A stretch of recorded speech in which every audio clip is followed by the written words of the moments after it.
Puji Tuhan. Selamat pagi keluarga besar GPD Tiberius Bogor yang dipelihara Tuhan dengan luar biasa. Apa kabarnya? Pasti kita semua diberkati Tuhan. Kita kembali akan mendengarkan firman Tuhan. Mari persiapkan hati kita. Tapi sebelumnya, mari kita menyembah, memuliakan nama Tuhan dengan pujian berikut ini.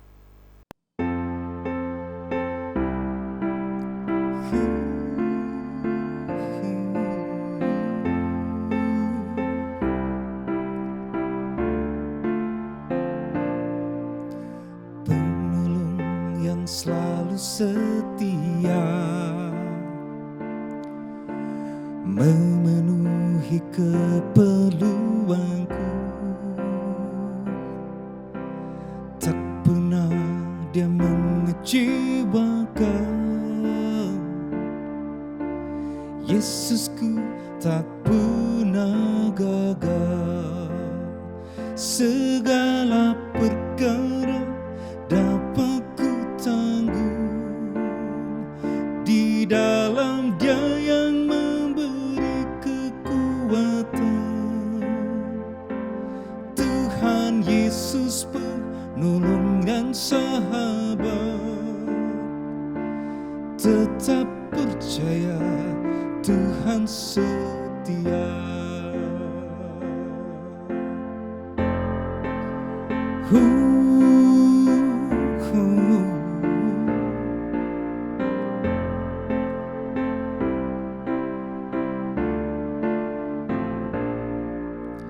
Penolong yang selalu setia memenuhi keperluanku, tak pernah dia mengecewakan. Yesusku tak pernah gagal, segala perkara dapat ku tanggung di dalam Dia yang memberi kekuatan. Tuhan Yesus penolong dan sahabat, tetap percaya Tuhan setia. Segala perkara dapat ku tanggung di dalam Dia yang memberi kekuatan. Tuhan Yesus penolong dan sahabat, tetap percaya Tuhan setia. Percaya, ku percaya.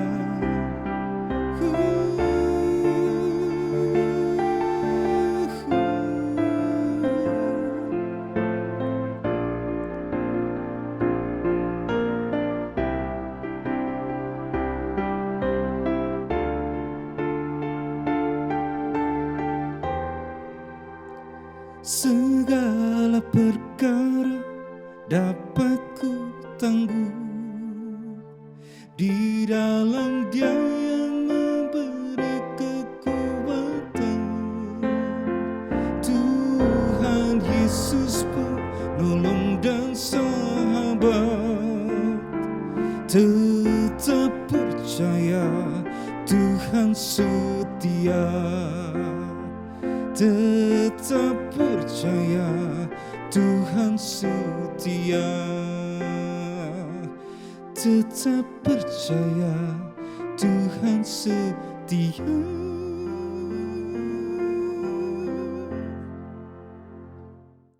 Haleluya.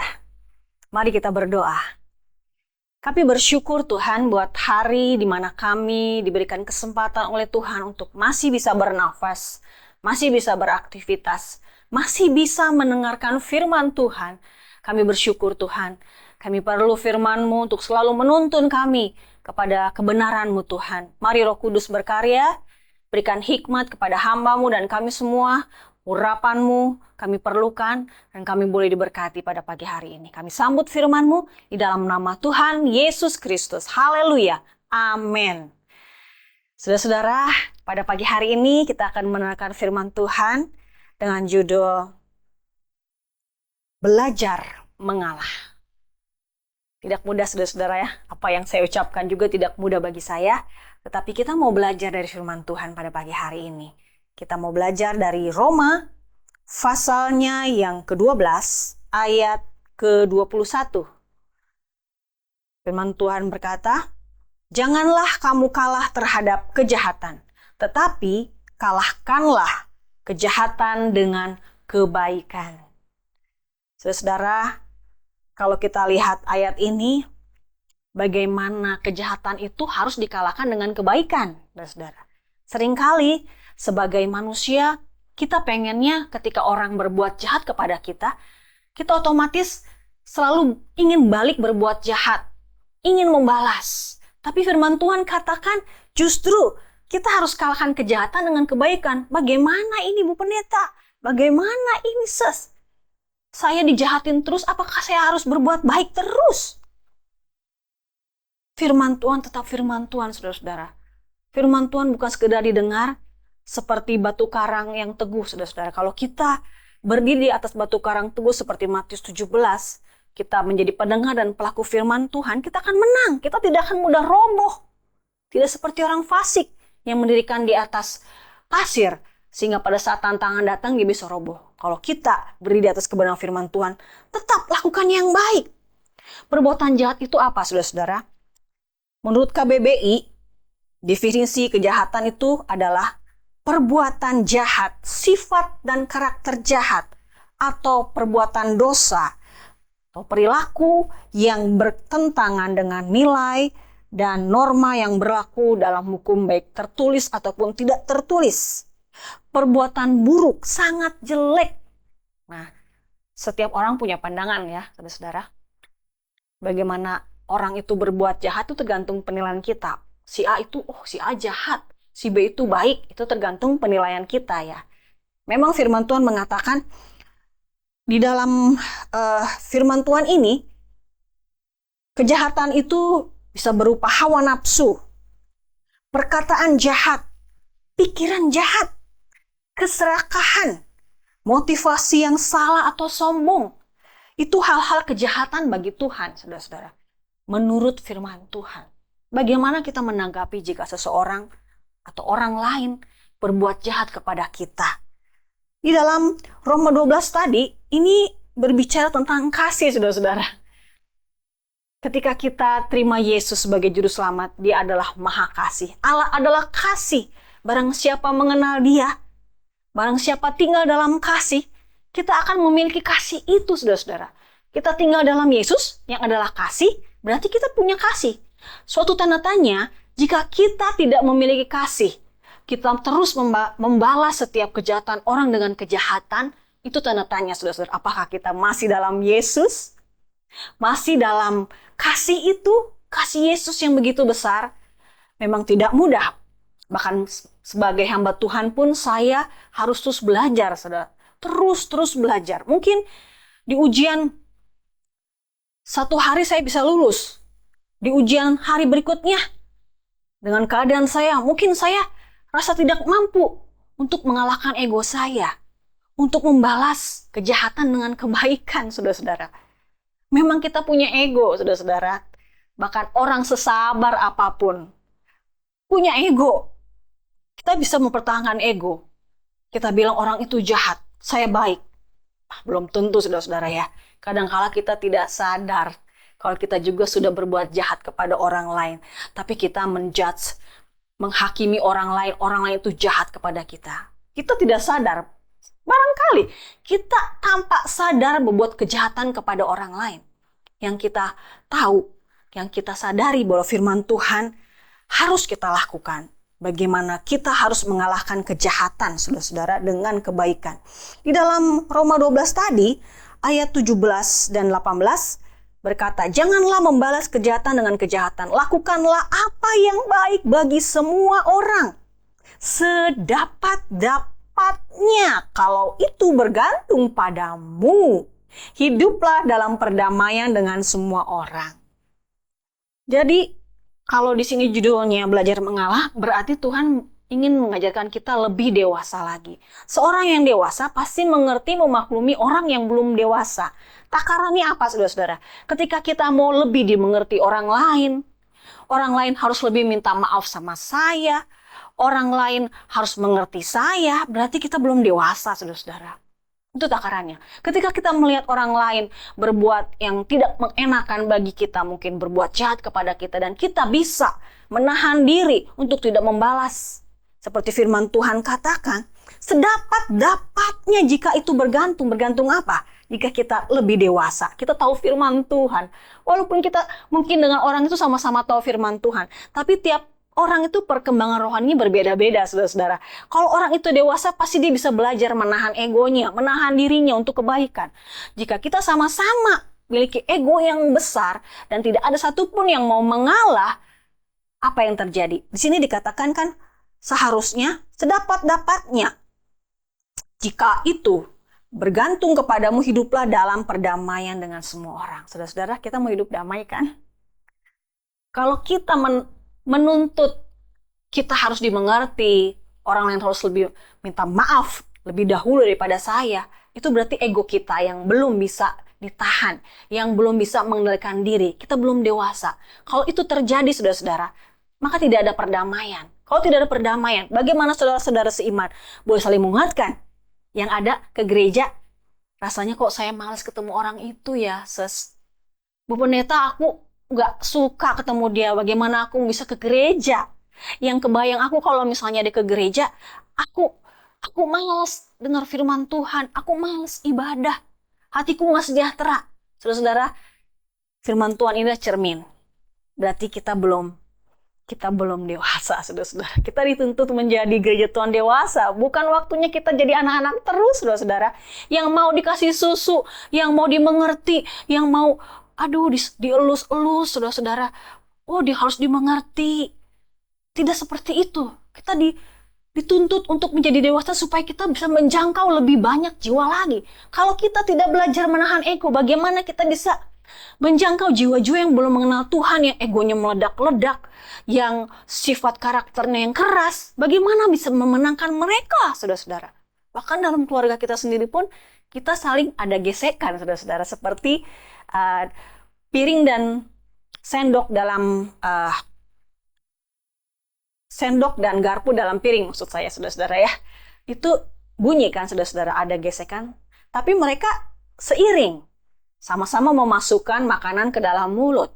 Seperti itu dalam hubungan kita dalam keluarga. Baik keluarga kita, cara inti, baik keluarga besar GPD TBS Bogor. Kita harus belajar. Seperti firman Tuhan dikatakan bahwa di dalam ayat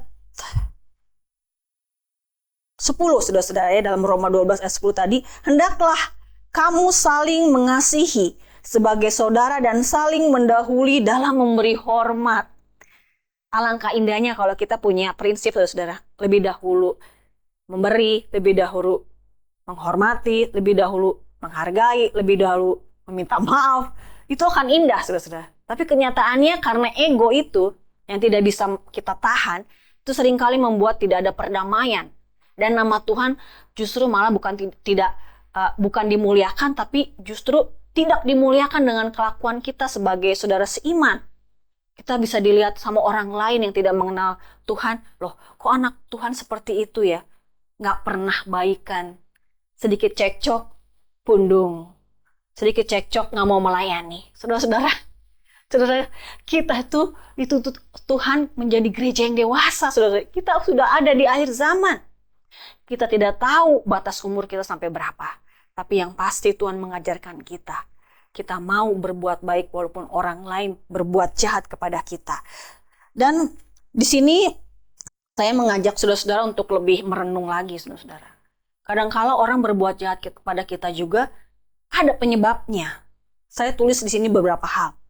Orang tersebut mungkin dari latar belakang keluarga yang rusak, yang broken home, saudara-saudara.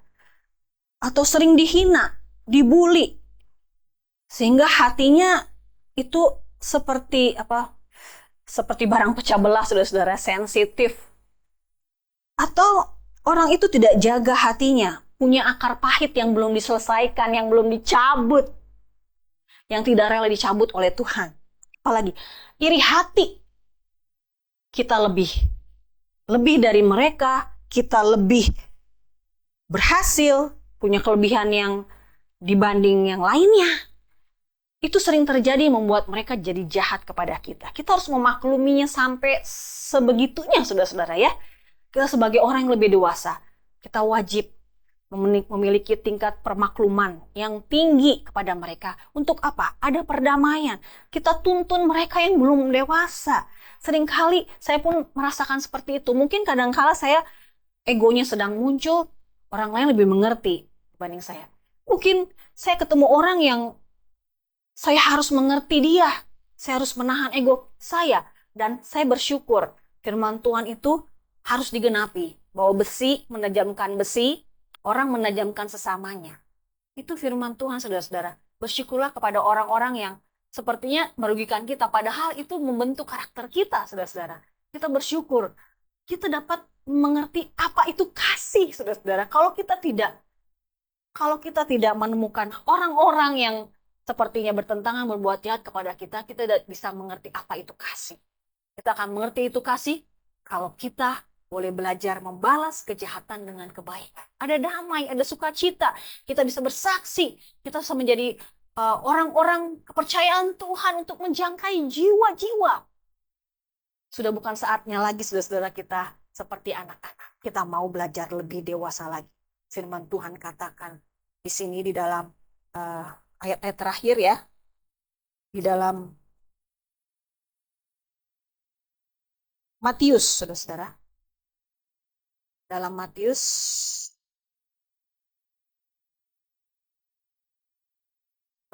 pasalnya yang ke-5, ayatnya yang ke-44 dan seterusnya. Tetapi aku berkata kepadamu, kasihilah musuhmu dan berdoalah bagi mereka yang menganiaya kamu. Karena dengan demikianlah kamu menjadi anak-anak Bapamu yang di sorga, yang menerbitkan matahari bagi orang-orang yang jahat dan orang-orang yang baik, dan menurunkan hujan bagi orang yang benar dan orang yang tidak benar. Apabila kamu mengasihi orang yang mengasihi kamu, apalah upahmu? Bukankah pemungut cukai juga berbuat demikian? Dan apabila kamu hanya memberi salam kepada saudara-saudaramu saja, apakah lebihnya daripada perbuatan orang lain? Bukankah orang yang tidak mengenal Allah pun berbuat demikian? Karena itu haruslah kamu sempurna, sama seperti Bapamu yang di sorga adalah sempurna. Puji Tuhan, saudara-saudara. Tuhan menginginkan kita nanti kepada kesempurnaan. Mulai bertahap terus. Ketika kita diproses Tuhan, terus saudara. Terus lebih dewasa lagi. Maka Tuhan dipermuliakan. Kita tidak sama dengan dunia. Dunia akan dimenangkan melalui perbuatan nyata kehidupan kita. Begitu yang kita berdoa. Kami bersyukur buat firman-Mu yang mengingatkan kami. Biarlah kami terus hidup dalam perdamaian. Dengan kami menahan ego kami, belajar mengalah untuk kebaikan, belajar mengalah untuk keselamatan banyak orang, belajar mengalah untuk kebangunan rohani yang lebih lagi. Tuhan, mampukan kami, Roh Kudus berkarya untuk kami lebih lagi belajar dewasa, Tuhan. Dengan firman dan Roh Kudus-Mu kami dimampukan untuk menjadi saksi-Mu, Tuhan, dimanapun kami berada, dan memenangkan banyak jiwa, Tuhan, melalui karakter kami, kehidupan kami sehari-hari. Berkati kami sepanjang hari ini, supaya kami jadi berkat. Lindungi kami, jauhkan dari mara bahaya, orang berniat jahat, sakit, penyakit, tipu daya musat iblis. Orang berniat jahat, kelalaian kami, kelalaian orang lain, kami hancurkan dalam nama Yesus. Engkau yang akan melindungi kami sepanjang hari dan memberkati kami, jadikan kami berkat Tuhan. Terima kasih. Inilah menjadi sembahyang kami di dalam nama Tuhan Yesus Kristus. Haleluya. Amin. Selamat beraktivitas. Tuhan Yesus memberkati. Di dalam Yesus